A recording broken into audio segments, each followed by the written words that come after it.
All right, we're going to talk about Tool Pro leveling line, or sometimes referred to as jet line, and the grid clamps, the lever action grid clamps.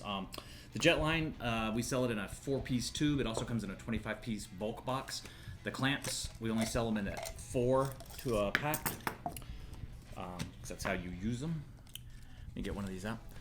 Interesting about jet line, it is a very lightweight, very thin, extremely strong. That's cutting into my fingers. Line.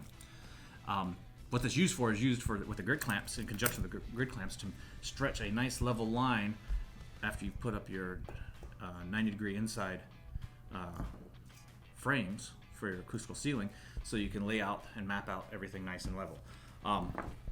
When you tie it to the clamp, and I'm going to show you on the edge of this piece right here, when you clamp it, it's got these rubber tips so it doesn't damage the material and mark it. So when you pull this nice and tight, not only can you pull it extremely tight, it's extremely flexible, so if you need, when you need to move it out of the way when you're putting in the T-bars, it will pop right back into place. And as you can see, when you use it in conjunction with this clamp, it's nice and level and perfectly parallel to the edge of you're working from.